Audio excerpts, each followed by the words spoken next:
हम बात इसके दूसरे प्रॉपर्टी पर। बेटा ध्यान देना दूसरा प्रॉपर्टी, अक्रॉस ए थिक सिलिंडर, मोटा cylinder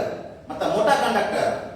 cylindrical conductor, current density will be, और थिक सिलिंडर का करंट डेंसिटी इक्वल क्या होता है, फॉर्मूला होता है, ध्यान रखना इसका फॉर्मूला होता है J equal to J naught 1 minus small r by capital R। Small r क्या है बेटा, अगर बाय द वे सिलिंडर इतना मोटा है, बिल्कुल मोटा लेयर का बना हुआ है,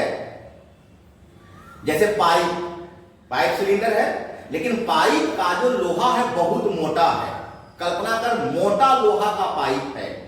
तो फिर उसका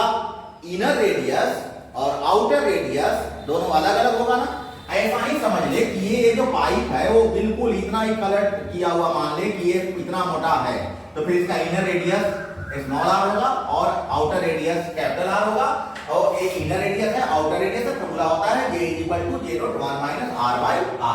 J नॉट क्या है, J नॉट है magnitude of current density at the axis of cylinder. इस एक्सिस ऑफ सिलिंडर पर जो करंट डेंसिटी है उसको हम J नॉट कर रहे हैं। तो बेटा जरा सोच कि अगर on the surface of the cylinder, अगर पॉइंट ठीक है यहां पर कितना है J नॉट है, अगर यही यहां पर आते देख पॉइंट अगर यहां पर आ जाए तो उस कंडीशन में स्मॉल r और कैपिटल R, अभी देख इस पॉइंट पर क्या हम बोल रहा हूं बेटा, समझना ठीक से, जैसे एकदम ऐसे समझ, इतना मोटा लोहा का बना हुआ है ये सिलिंडर, तो अभी यहां पर मतलब इनर सरफेस पर, एक्सिस से इनर सरफेस पर फॉर्मूला होगा J naught is equal to 1 minus R by R। अब यही पॉइंट अगर आउटर पॉइंट पर यहां पर आ जाए तो तुम कह सकते हो ना कि स्मॉल r और कैपिटल R दोनों इक्वल हो जाएगा, और स्मॉल r और कैपिटल R अगर दोनों इक्वल हो जाएगा तो यहां पर भी तुम r पुट कर दो, कर सकते हो ना, और जब यहां पर r पुट कर दोगे तो हो जाएगा J equal to J naught 1 minus R by R, और a कैंसिल हो जाएगा तो 1 माइनस 1 दैट मीन 0, और 0 से मल्टीप्लाई करेंगे तो J इक्वल टू 0। इसका मतलब ये हुआ कि magnitude of current density at the surface of the cylinder,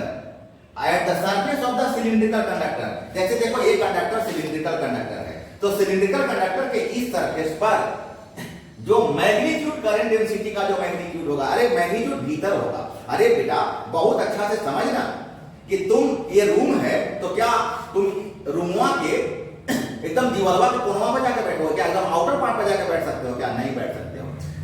density का मतलब हो रहा है कि तुम कहां पर प्रेजेंस रह सकते हो, तो इलेक्ट्रॉन कहां पर प्रेजेंस हो सकता है, करंट कहां पर प्रेजेंस हो सकता है, आउटर पार्ट पर कैसे डेंसिटी हो सकता है, बिल्कुल ये तो हवा में चला जाएगा, आउटर पार्ट हवा में चला जाएगा, तो आउटर पार्ट पर मतलब सरफेस पर, सिलिंड्रिकल कंडक्टर के सरफेस पर करंट डेंसिटी का जो मैग्नीट्यूड होता है कितना होता है, 0। बेटा हम लोग आते हैं अगले टॉपिक पर, छोटा टॉपिक है, बहुत छोटा टॉपिक है, ध्यान दें। रिलेशन बिटवीन,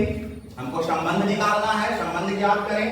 करंट डेंसिटी धारा घनत्व एंड ड्रिफ्ट वेलोसिटी अपवाह वेग,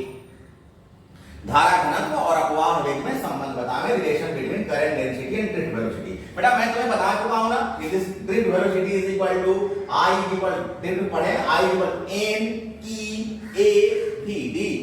जहां इलेक्ट्रिक करंट ड्रिफ्ट वेलोसिटी पढ़ा रहे थे वहां बताया थे फॉर्मूला। अब VD को सॉरी I को तुम बाई में लाओ तो I बाई A इक्वल, यहां क्या क्या बच गया, N बच गया, E बच गया और VD बच गया, और अभी तुम लोग फॉर्मूला पढ़े हो I by A equal to J। This current density is the ratio of electric current and area of cross section या area of the conductor। तो I by A is equal to J, current density यहाँ पर J put कर दो तो J is equal to NEVD, answer आ गया। और यहीं से अगर तुम VD फाइंड करना चाहोगे तो VD is equal to J by NE। तो बेटा अभी जो फॉर्मूला हम लोग पढ़े उस फॉर्मूला पर डिपेंडेंट कुछ लोग न्यूमेरिकल बनाने जा रहे हैं, लेकिन फिर वही बात है, न्यूमेरिकल का मैं क्वेश्चन नहीं लिखूंगा, मैं क्वेश्चन आप लोग को अपलोड कर दूंगा, उससे थोड़ा समय बच जाता है और आपका वो डाउनलोड होने में ज्यादा दिक्कत नहीं होगा। सब सिंपल क्वेश्चन है। A current of 4.8 ampere flowing in copper wire, तांबे के तार से इतना एम्पियर धारा प्रवाहित हो रही है और उस तांबे का तार of area of sectional area 3 into 10 power -4 metre square है। तो फाइंड द करंट डेंसिटी, ये निकालना है। और अभी आप बोल रहे हैं सिंपल ऑब्जेक्टिव क्वेश्चन है, ये equal to I by A, I और A का वैल्यू पुट किए, सॉल्व किए, 1.6 into 10 to the power 4। Question number 2 सब सिंपल क्वेश्चन है। An electron beam has a aperture, aperture का मतलब एरिया होता है, एरिया, एपर्चर द्वारक, aperture 10 to the power -6 metre square. The total number of electrons n is equal to 6 into 10 to the power 6। Question में दिया हुआ है परपेंडिकुलर प्रोसेक्शन पर सेकंड, पर सेकंड का मतलब t is equal to 1 second. तो कैलकुलेट द करंट डेंसिटी, ये निकालना है। बेटा आप फॉर्मूला अभी पढ़े हो ना, J is equal to NE by AT, n का वैल्यू, E का वैल्यू, A का वैल्यू, T का वैल्यू सॉल्व कर दिए, 9.6 into 10 to the power 3 ampere per metre square. सब सिंपल क्वेश्चन इसलिए तेजी से निकाल देते हैं। Question number 3, A current of 1.8 ampere, current कितना 1.8 ampere flows through a wire of area of section. अब यहां देखो एरिया ऑफ सेक्शन दिया हुआ है 0.5 mm स्क्वायर, इसको आप मीटर स्क्वायर में करोगे तो -6 से मल्टीप्लाई करना होगा, 10 to the power -6 से, मिलीमीटर को मीटर में तो 10 to the power -3, स्क्वायर में -6। आप इसको ये डेसिमल भी हटाओगे तो 5 into 10 to the power -7 metre square. If the number density of electron n is equal to दिया हुआ 8.8 into 10 to the power 28 per meter cube, तो फिर क्या निकालना, find the trick velocity, vd का मान निकालना है। और बेटा आप फार्मूला पढ़े हो ना, vd is equal to j by ne,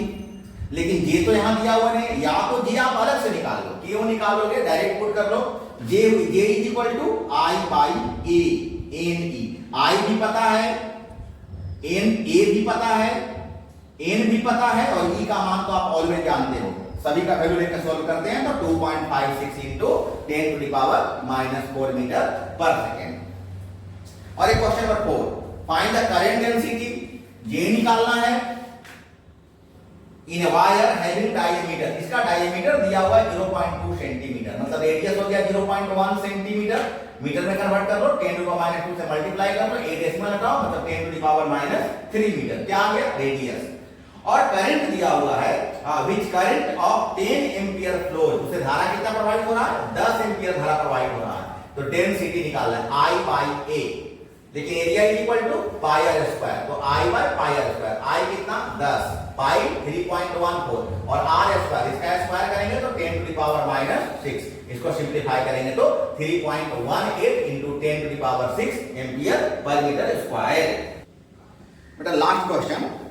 the wire of a fuse in electric current melts when the current density increases of 600 ampere per centimetre square. इसको सोल्व करना है, ठीक से देखो, 600 एम्पियर है तो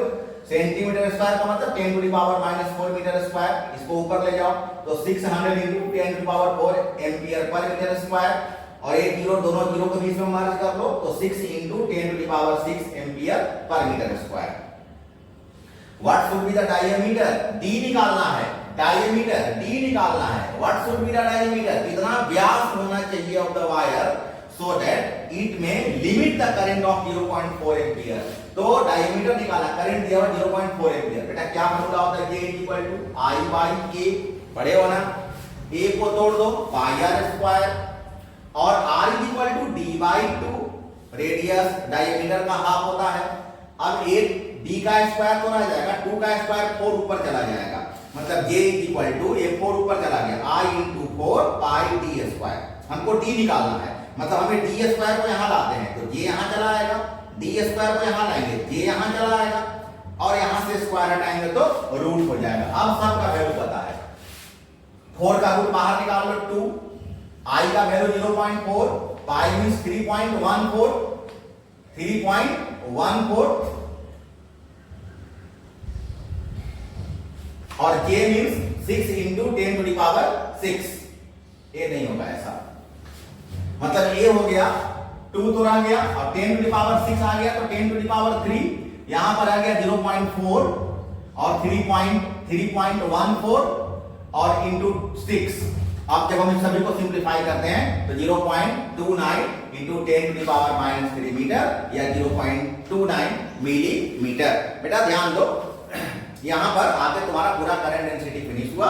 विथ न्यूमेरिकल मैं बहुत लंबा क्लास तुमको दिया, तो बेटा बढ़िया से बनाओ, और कोई अगर प्रॉब्लम्स होता है तो मेरे से बात करके या मेरे व्हाट्सएप पर आकर हमसे संपर्क करो। Thank you.